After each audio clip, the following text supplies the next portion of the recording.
Hello guys, എന്തൊക്കെയുണ്ട് വിശേഷം? സുഖല്ലേ? അപ്പോൾ ഇന്ന് നമ്മൾ ഉണ്ടാക്കാൻ പോകുന്നത് നമ്പ്യാർ പുളിങ്കറിയാണ്. ഭക്ഷണത്തിന് ജാതി മതമൊന്നുമില്ല, പക്ഷേ ഭക്ഷണം ഉണ്ടാക്കുന്നവർക്ക് ഇതെല്ലാം ഉണ്ട്. അതുകൊണ്ട് തന്നെ ഓരോരുത്തരുടെയും ജാതിയും മതവും പിന്നെ അവർ താമസിക്കുന്ന ഇടത്തിൻ്റെയും ഒക്കെ ഒരു പ്രത്യേകത കൊണ്ട് അവർ പരമ്പരാഗതമായിട്ട് അവർക്ക് കിട്ടിവരുന്ന ചില രുചിക്കൂട്ടുകളുണ്ട്. ഇങ്ങനെയുള്ള ഒന്നാണ് സിമ്പിളായിട്ട് ഉണ്ടാക്കാൻ പറ്റുന്ന ഒരു 5-10 മിനിറ്റ് കൊണ്ട് ഉണ്ടാക്കാൻ പറ്റുന്ന ഈ പുളിങ്കറി. നോൺ വെജ് വിഭവങ്ങൾ, പ്രത്യേകിച്ച് മീനൊന്നും അധികം കഴിക്കാത്ത നമ്പ്യാർ സമുദായത്തിലെ വീടുകളിലൊക്കെ മിക്കവാറും ദിവസങ്ങളിൽ ഇതുണ്ടാവും.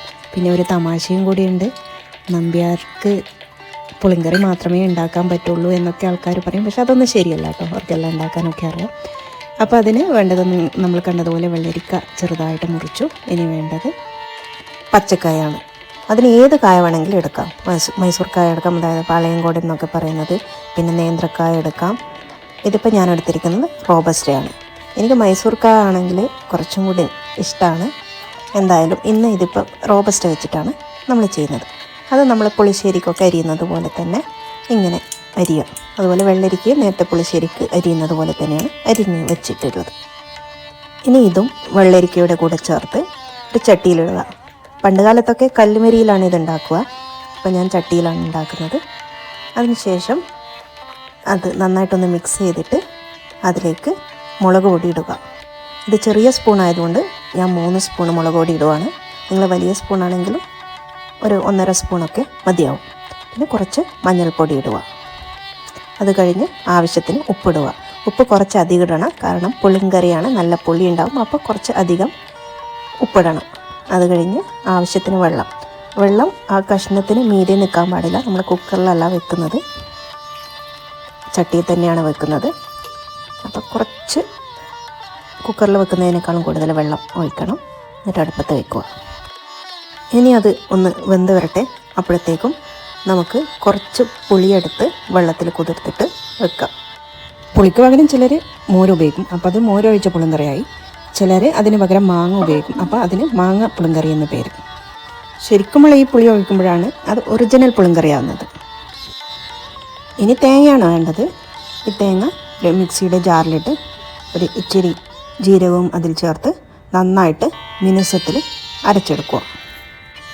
അതുപോലെ ഈ പുളിങ്കറിയിൽ എന്ത് കഷ്ണം വേണമെങ്കിലും ചേർക്കാം. ചിലർ ചേമ്പിൻ്റെ തണ്ട് ചേർക്കും, ചിലർ ചേമ്പ് ചേർക്കും, ചിലർ ചെറിയ ചക്ക കണ്ടൽ, കടച്ചക്ക ചേർക്കും. അങ്ങനെ എന്ത് വേണമെങ്കിലും ഈ പുളിങ്കറിയിൽ നമുക്ക് ചേർക്കാം. കഷ്ണം ഏകദേശം വെന്ത് കഴിഞ്ഞു. അത് കുക്കറിലല്ലാത്തതുകൊണ്ട് തന്നെ നമ്മൾ ചെറുതായിട്ട് ഉടയാത്തതൊക്കെ ചെറുതായിട്ടൊന്ന് ഉടച്ചു കൊടുക്കണം, അധികം ഉടയാൻ പാടില്ല. ഇനി അതിലേക്ക് പുളി ചേർക്കുക. എന്നിട്ട് അതിൻ്റെ പുളി നോക്കിയിട്ട്, പുളി കുറവാണെങ്കിൽ മാത്രം അത് ഒന്നുകൂടി പിഴിഞ്ഞിട്ട് ഒഴിക്കുക. ഈ സമയത്ത് തന്നെ അതിൻ്റെ ഉപ്പൊന്ന് നോക്കുക, കാരണം നന്നായിട്ട് നമ്മൾ പുളി ഒഴിക്കുന്നുണ്ട്. അതുകൊണ്ട് തന്നെ അത്യാവശ്യം കുറച്ച് കൂടുതൽ ഉപ്പിടേണ്ടി വരും. അപ്പോൾ ഉപ്പ് കുറച്ചെടുത്തിട്ട് ഉപ്പ് നോക്കിയിട്ട് ആവശ്യത്തിന് ഉപ്പ് ചേർക്കുക.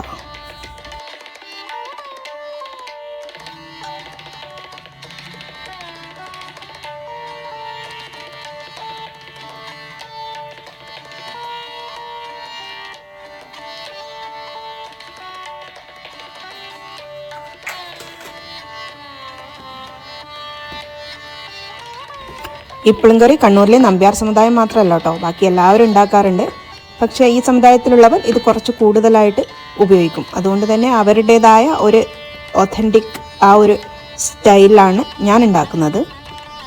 കഷ്ണം ഏകദേശം വെന്ത് കഴിയുമ്പം ഒന്ന് കുറച്ച് ഇങ്ങനെ ഉടച്ചു കൊടുക്കുക. നമ്മളിത് കുക്കറിൽ വെക്കാത്തതുകൊണ്ട് തന്നെ പെട്ടെന്ന് അങ്ങനെ വേവില്ല. പക്ഷേ മുഴുവനായിട്ടും അത് ഉടഞ്ഞു പോകാൻ പാടില്ല. പക്ഷെ ചെറുതായിട്ടൊന്ന് ഉടച്ചതിന് ശേഷം അതിലേക്ക് അരച്ച് വെച്ച തേങ്ങ ചേർക്കുക. എന്നിട്ട് അതിൻ്റെ കൺസിസ്റ്റൻസി നോക്കി ആവശ്യത്തിന് കുറച്ചുകൂടി വെള്ളം ഒഴിക്കുക. ഇത് നല്ല ഗ്രേവി, തിക്ക് ഗ്രേവി ആയിരിക്കാൻ പാടില്ല, നല്ല തിന്ന് ഗ്രേവി ആയിരിക്കും.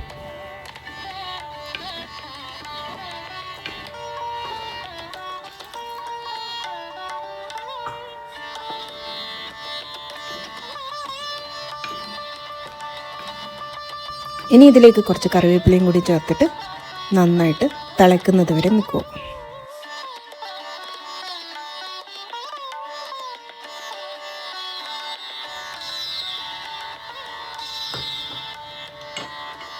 അതൊന്ന് തിളച്ച് വരുമ്പോഴത്തേക്കും നമുക്ക് വറുക്കാനുള്ള ഒരു ചട്ടിയിൽ കുറച്ച് കറിവേപ്പിലയും കുറച്ച് കടുകും കുറച്ച് വെളിച്ചെണ്ണ ഇപ്പം തണുപ്പ് ആയതുകൊണ്ട് നന്നായിട്ട് കട്ടിയായിട്ടുണ്ട്. പിന്നെ കുറച്ച് ഉലുവയും ചേർത്തിട്ട് അടുപ്പത്ത് വെച്ചിട്ട് പൊട്ടിക്കുക.